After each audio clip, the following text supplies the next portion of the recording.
Have you ever wondered why we go to war? Or why you never seem to be able to get out of debt? Why there is poverty, division, and crime? What if I told you there was a reason for it all? What if I told you it was done on purpose?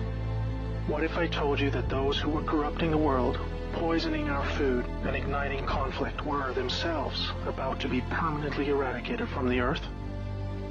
You might think that an idealistic fantasy. Well, let me tell you a story. We acknowledge there are criminals, of course. They rob your house, they steal your phone. They can murder you too if they think they can get away with it. We have all experienced criminals in one way or another. Criminals, as we know, are those who choose personal gain over the rights of others and have no regard for the law. But here is where you need to expand your thinking. Criminals can also succeed in business and politics, and can be elected as our leaders. If a criminal became the president, imagine what they could achieve. They could use the full weight of their executive power to commit much larger crimes, and ensure they and their friends were enriched to the fullest extent possible. A criminal president could create alliances with other criminal presidents, and then collaborate on more global criminal activities. Anything goes. Drug running, human trafficking, whatever makes the big bucks. The 20th century was turbulent with war, economic disaster, famines, and displacement. We have always accepted these things as just human nature, and simply the way the world works. Something inevitable, and due to the weaknesses of human nature that drive us to these actions. This is where we were all tragically wrong. You are not a criminal. I'm not a criminal. So how can we just assume that it is human nature that is driving all this pain and misery? What if it wasn't human nature at all, and as a result of something more deliberate? We were taught that capitalism was the cause of a massive rich-poor divide and the reason for poverty, which in turn is the reason for war, crime, and starvation. Others were taught that communism, a system of equal wealth across all people, was really to blame for the mess. But you see, folks, it is none of these things. It is not our nature to fight and be racist. It is not in our nature to rob from others. What you must learn is that it was the criminals all along. Yes, they got power. More power than a criminal should ever have. They rose to the top of media companies that control our news and entertainment. They ascended to the top of the banking system, also to the Oval Office, to Brussels, to the Vatican, to the Crown. They crept in quietly. They became leaders of agricultural companies who had control over our food supply. Also big pharmaceutical companies, the ones we trust to help us when we're sick. Nobody stopped them, and they just recruited more criminals to help them. First, they accumulated the world's wealth. They invented a system of money called central banking, which lends money to governments with interest, placing countries into eternal debt. People's wealth got less. Their wealth got more. Much more. When a criminal is already as rich as they can get, then protecting their ill-gotten gains becomes the priority. Angry citizens tired of being poor are a major obstacle and can revolt if they suffer enough. The criminals needed to prevent this. So they diverted attention to the last remaining competitor, the people of the world. You and me. We were not happy being ruled by criminals and having to work 3 jobs just to survive. They know we won't accept it. So they use their control of the media to set black against white, woman against man, young against old, Muslim against Christian. They convinced us we were the problem so that we would fight and destroy ourselves. To get it done faster, they attacked all aspects of humanity that make us strong. Like family, using their influence over culture. They popularized lifestyle choices that led to a surge in broken homes, lost youth, and substance abuse. I could talk all day about how else they deliberately weakened us, and it would turn your stomach. We were just trying to get on with living. So where are all the good guys? Good people just want to get married, have kids, make a living, and enjoy their liberty. Well, there were good guys. Many. One became the President of the United States in January 1961. He knew about these criminals and wanted them gone. He knew their intentions for us all, and he wanted to fight them. Sadly, he had no idea how powerful they had become.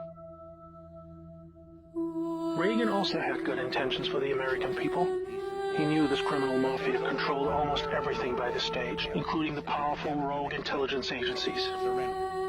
His economic policies were promising, but the criminals needed a weak America to hold on to their power. Reagan was shown with a bullet that a growing U.S. economy and prosperous citizens were not what the criminals wanted. It was looking pretty grim for good people. Every time someone wanted to stand up and do the right thing, they got stopped. Were we ever to be freed? These criminals are also known as the Deep State, or Cabal, because of how they control things behind the scenes. Every president after Reagan was one of these Deep State criminals, and their empire got even stronger. With each bad president came new depths America and the world would sink. The world collapsed into darkness. Do you need me to tell you how? Destroyed factories, declining job numbers, sicker people, opioids, destruction of Iraq, Syria, and Yemen with pointless war, displacement of people into Europe, ISIS, terrorism, collapsed governments, poverty, and genocide. Total misery. Do you think that was inevitable? Hell no. Well, here is where things start to take a new turn. When the full picture comes to be known, it will forever be regarded as the greatest story ever told. Well, here is the top line. Some good people still held positions of power. They valued humanity and the rule of law. While the criminals discussed their game plan at the annual Bilderberg meetings, the good guys were making plans of their own. The information age was coming to change history forever. As the internet flooded into every home and appliances became smarter, and when people started carrying tracking devices, an opportunity to put an end to criminal control over the world was emerging. We became connected, trackable, and surveilled. But so did they. They became dependent, just like we did, on email, SMS, instant communication. It made crime much easier, but it also put them on a grid that, if accessed by the right people, would expose their crimes to the public and end their iron grip on us once and for all. In this new age of information, it was thought that the military should also have its own intelligence agency to focus on cybercrime and espionage. They called this the NSA, the National Security Agency. Here we had every phone call, email, and text from every device stored and archived. Whether it be someone making a doctor's appointment, or the deep state setting up a massive heroin purchase from the Taliban. In the right hands, it would be enough information to expose the entire sinister criminal plot to rob us blind and wipe us out. Hold that thought. Now I need to explain the plan. The good guys were devising a plan to reclaim the world from the cabal and return it to the people. It would involve alliances with multiple countries, since the criminals had global rat lines, trade, and other infrastructure in place that would need their cooperation. It came down to two choices for America: launch a military coup to seize the government from whichever cabal puppet was in the White House at the time, or win legitimately, take control of the NSA, expose the criminals for what they are, and arrest them all. Obviously, the first option would be very troubling for the public. With people still preoccupied with cabal-engineered social issues, they would likely revolt and hurt themselves and others. No, it would have to be the latter. So they needed a candidate who could win, and who could win big. Many states like California had been so heavily inundated by criminals that even the voting machines were electronically set up to swing votes any which way. It would need to be a very decisive victory. Good patriots in the U.S. military and their global partners asked Trump to run for president so they could take back control of America legitimately without alarming the public.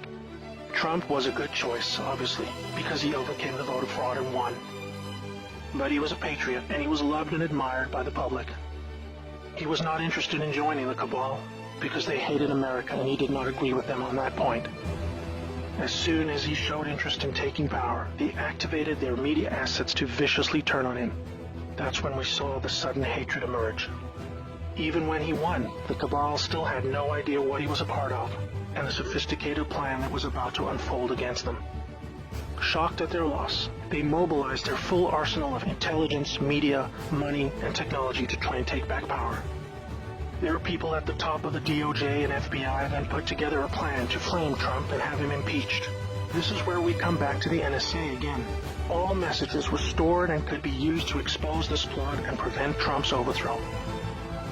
An entire book will be written about the first 2 years of Trump's presidency. False flag terror attacks, downed planes, missile alerts, assassination attempts. Here is the point. The world is currently experiencing a dramatic covert war of biblical proportions. Literally the fight for Earth between the forces of good and evil.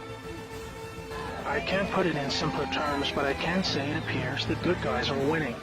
The cabal had complete control over North Korea. They hijacked the Kim dynasty, took them hostage, and worked to build up a nuclear arsenal to threaten the world. Kim Jong-un suddenly embracing peace was simply because the deep state were beaten and driven out. ISIS was also destroyed in the year following Trump's win. We are all starting to see the pattern now, that enough time has passed, that our biggest global concerns are starting to recede, and peace is returning. It is all evidence that the good guys are winning the war. But we're still in the middle.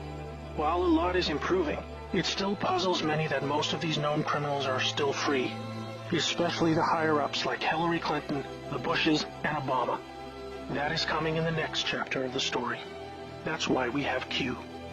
The good guys with control over the NSA began the Q intelligence dissemination program to invoke an online grassroots movement that came to be called the Great Awakening. It started on underground internet channels and then moved to the mainstream. Q has been a fun distraction for those who follow world events and desire truth, but it is about to begin a much more important and necessary phase, keeping the public informed when the deep state war breaks out onto the surface. By this, I mean high-profile arrests. Yes, folks, the criminals I'm referring to are famous politicians, actors, singers, CEOs, and celebrities. People who have earned our trust, respect, and admiration. They have done very bad things that are all fully known and documented, and they will be severely punished. Those of us who have followed Q since the beginning will be here to help you make sense of the coming events. We are among the first to realize that our petty partisan divisions are just trivial distractions, and we are all enslaved by a hidden enemy. We realize that the problem was never capitalism or socialism, Democrat or Republican, black or white, Muslim or Christian. We know it was just very powerful criminals who had too much power. Fellow slaves, it's time to buckle your seatbelt, recognize your true enemy, and embrace a new future that we all owe to the brave patriots who risked their lives to achieve this victory against the greatest force of evil the world has ever known. May God bless America.